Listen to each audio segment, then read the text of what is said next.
Well, what a pleasure it is now to invite to the Comeback Coach podcast, Keagen Hadley. Keagen, welcome to the show. Great to be here. How are you doing, Mike? You have an area of specialty and an area of interest, which the viewers and the listeners will see in the show notes already.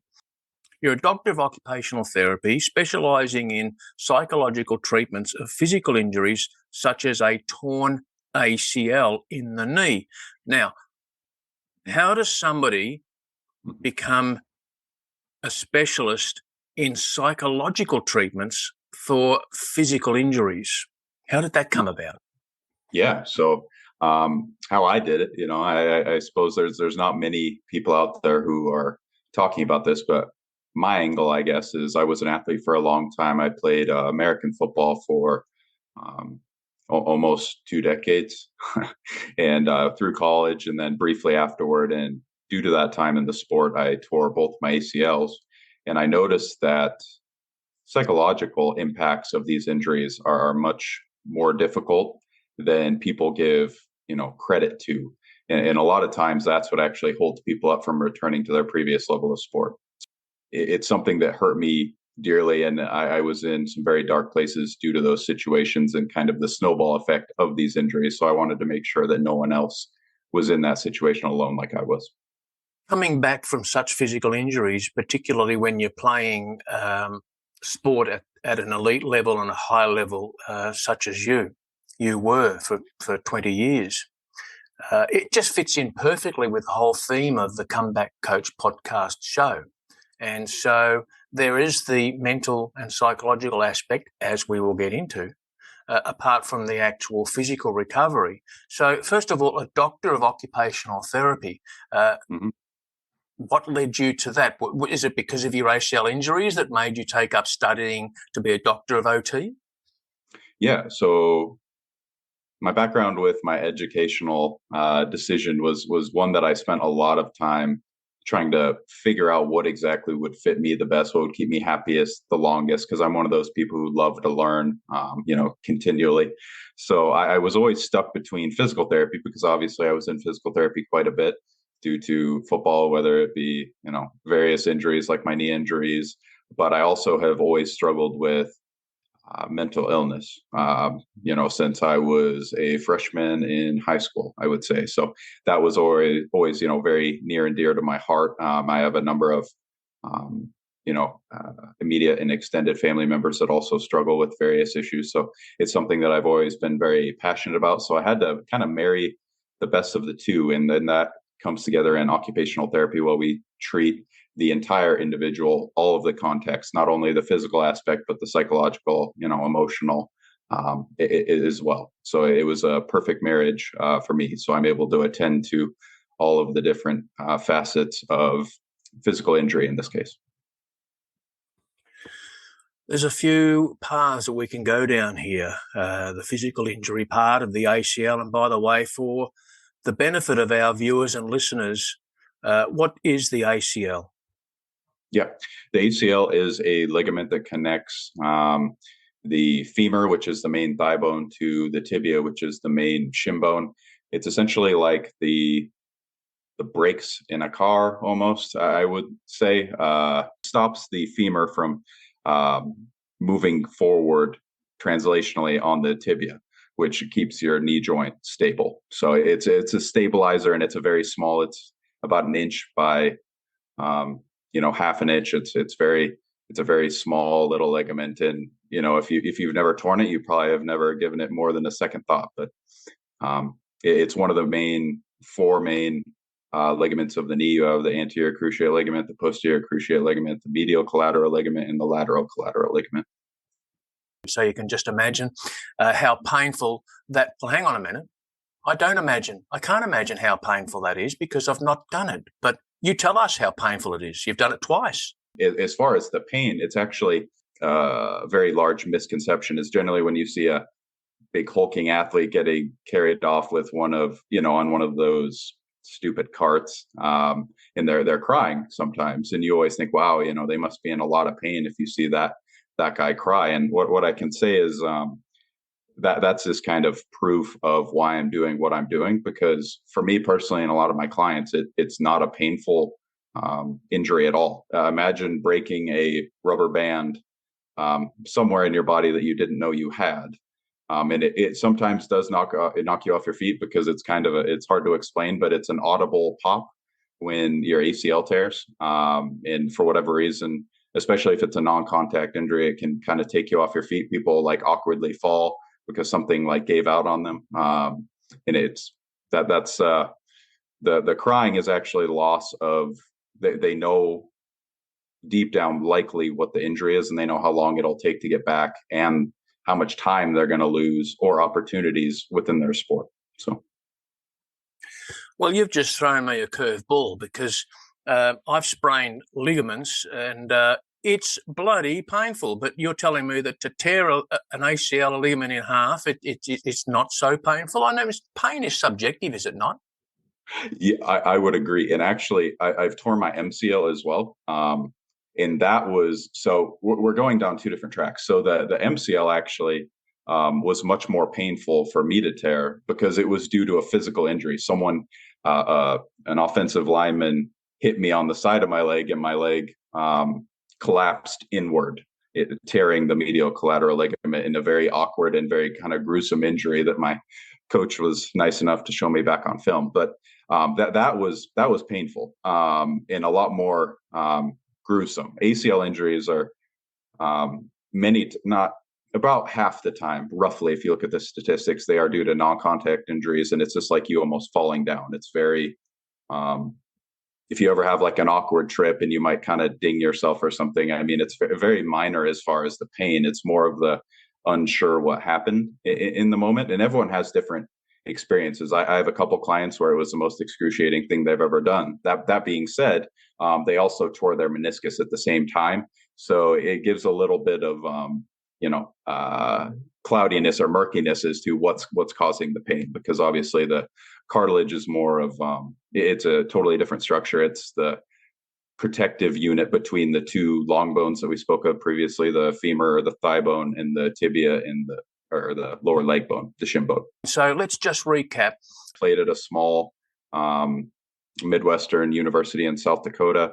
And then I was, I had my first ACL injury that took me out my fall of my junior year.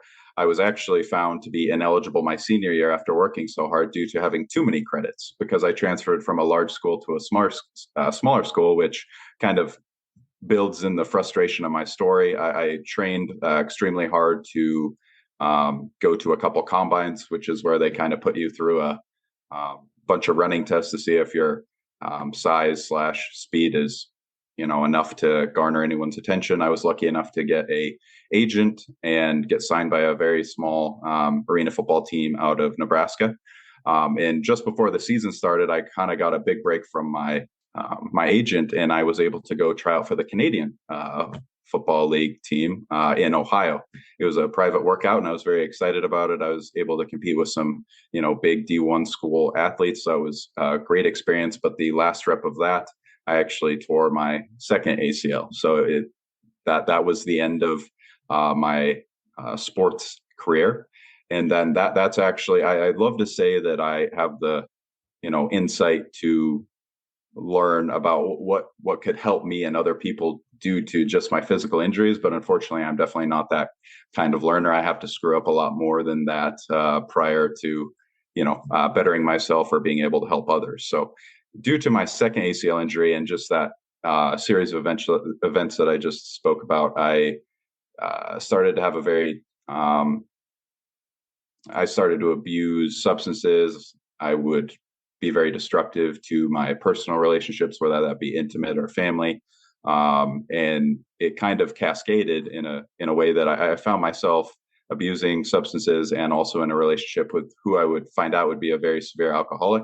And due to that relationship, I endured a lot of emotional abuse, culminating in me being suicidal for a time. So that was actually after all that, and I got out of the relationship, I realized I needed help. Otherwise, my life was, not going to go the way I wanted it to. So reverse engineering it, is kind of what led me to being where am now. Keagen, thank you for being so transparent and so willing to discuss these matters, which are personal. And I think my own opinion is it's only through such discussions with people like you, Keagen, that others can be touched and helped and potentially inspired to seek the help they need, whether that's professional or family or the next door neighbour or whoever. All right, we've got the picture of Keagen Hadley, sportsman, two sports wiping out injuries, and a history of family mental health, personal mental health, substance abuse, and suicidal ideation. And yet here we are now. I'm going to ask you quite frankly, and I'm going to ask you, how far are you through that? Are you on the other side of all that? Yes. Yep. It's been about 3.5 years since I had any serious issues. And again, I'm not perfect. I struggle all the time, but if you continue down, the right path, and choose every day to move towards your best self, then you're going to end up much better, especially over the course of life. Well, congratulations on your 3.5 years of sobriety, cleanliness, whatever tag you want to put on it, health, better health. But congratulations that you're in a better space and now you're kicking goals. Can we just touch on something? I do want to mention your book. It's titled Torn, how apt, Torn, Overcoming the Psychological Challenges Post ACL Injury. And one of your special interests in the work you do, you're involved in psychiatric research with an interest in ACT. Now, I had to look that up. I'm familiar with CBT and a lot of other therapy approaches, but ACT, will you tell us what ACT is and how does it differ from some of the other, shall I say, traditional approaches to psychotherapy, such as CBT, cognitive behavioral therapy, or is there a difference? It's kind of like a close cousin is how I would term it. So there's slight differences in the way things work generally. And I went through both. And the reason I found ACT was because I just wasn't able to see the progress I wanted when I was in that dark place with CBT. So the differences are CBT looks to alleviate symptoms or redirect bad thoughts. But in my experience, for my own personal brain and some of the individuals that I work with, when you redirect those thoughts away from the painful thought that you can't control, you're actually sometimes giving it more power than you want to. So whether you realize that or not, if you say, hey, don't look over there, I'm the kind of person, and there's maybe not too many people out there, but some people would stare in that direction just kind of intuitively. So that's the kind of person I was, and I was just not seeing any benefit from CBT, and it has tons of great literature on it, and there's tons of great stories of success, but just for me personally, it didn't work. So I had to find something else. And again, I'm not saying ACT is a magic pill or anything, but I was able to slowly start creeping out of my slump the very first session. So ACT essentially allows you to have those thoughts and then put some distance between yourself and the thought in order to evaluate it and see if it's worth holding on to or letting pass by. So essentially there's 6 core skills or pillars of ACT as told by Dr. Stephen Hayes. He's kind of the godfather, I guess, of this particular psychotherapy. And that diffusion was my hardest one to let go of. Kind of a lot of people have like a persistent negative thought. For me, it was I am broken.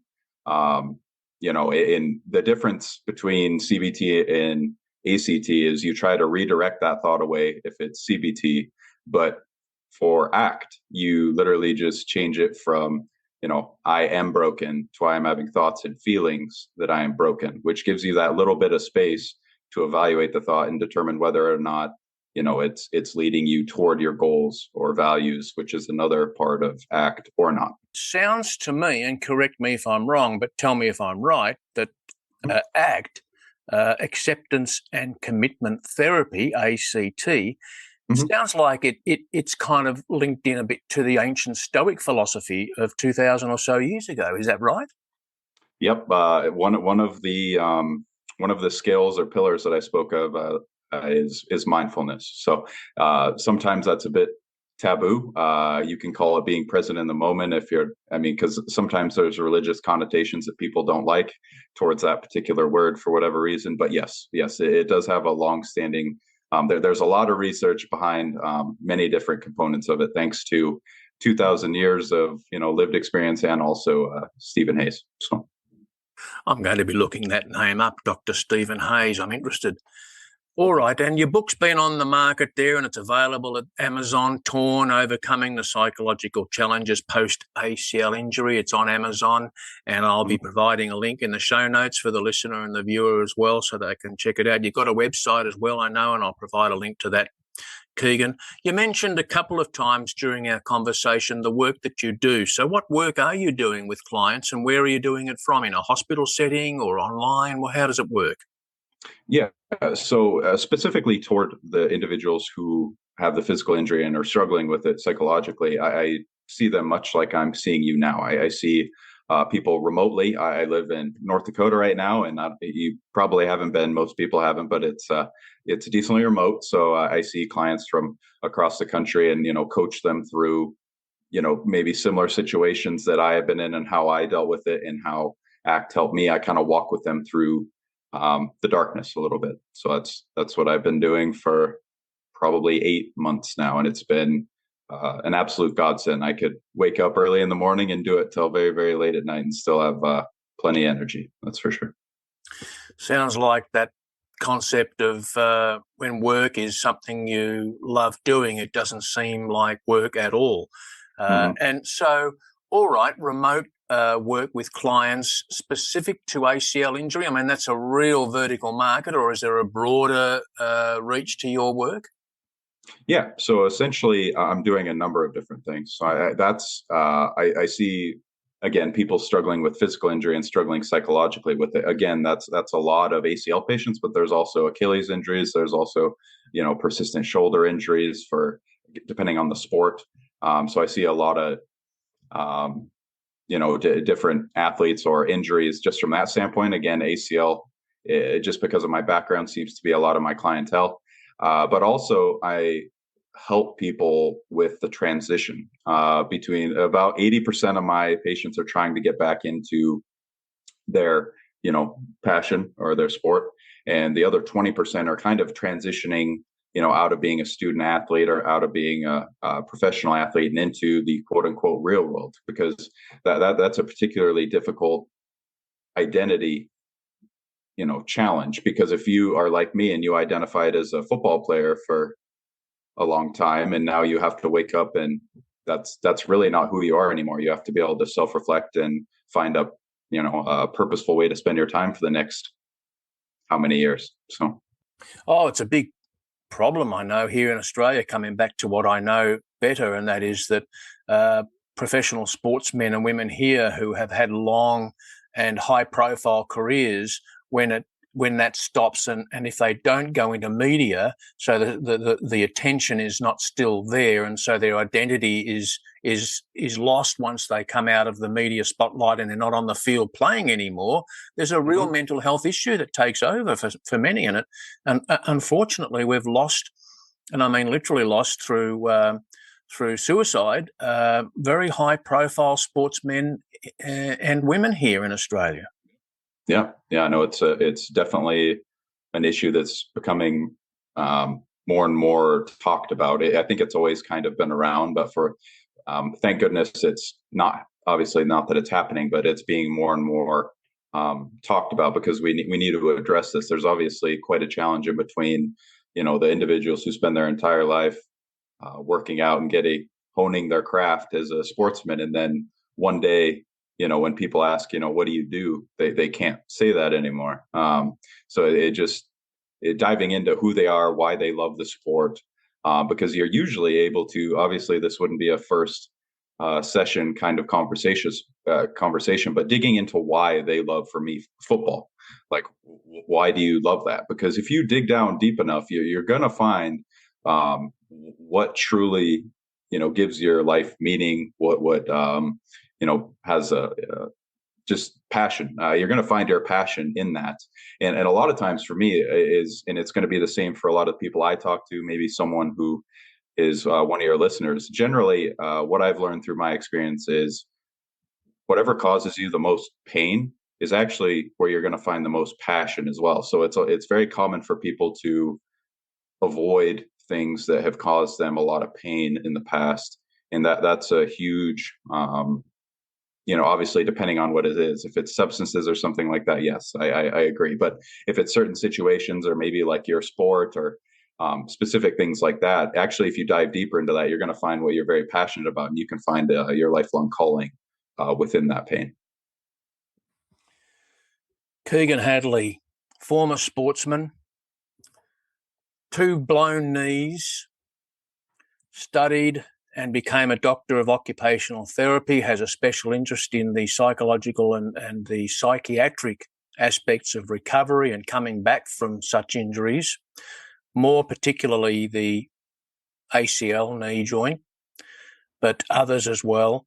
Wrote a book about coming back and the challenges post-ACL recovery, torn, overcoming the psychological challenges post-ACL injury. You'll find it on Amazon, but I'm going to put a link in the show notes, and there'll be a link also to Keagen's website. You come across to me as a humble man, given that you've done things that have elevated you into the spotlight with your sport in the past and that. You're obviously an intelligent bloke too, and that's why, to me, I would feel very comfortable reaching out and contacting you to inquire about how you work, do you call it coaching when your service? How do you call it coaching? Okay, your coaching service. And so if you, the listener, or you, the viewer on YouTube now, feel the same way I do, having just met Keagen on this recording, feel the same way, reach out to him and see what his program is, and see whether or not you and Keagen are aligned and maybe work together and overcome some of the types of issues, setbacks that Keagen and I have been discussing on this episode. Keagen, as I always say, time flies when you're having fun. Our time is up, but do you have a parting word? Do you have a favourite quote or a mantra that you repeat to yourself that you can share with us? No, not so much a mantra or anything like that. But I think one thing that's always beneficial, no matter what you're going through in life, especially if you're trying to overcome a setback, is live in the moment. Again, it's kind of going back to the mindfulness piece. But if you actually live in the moment, you're not going to be anxious about the future or depressed or whatever, maybe angry like me about potential aspects of the past. So if you live in the moment, you're going to live your best life and you're going to create that future that you want. How lovely. Live in the moment, or as the 12-step AA people say, one day at a time.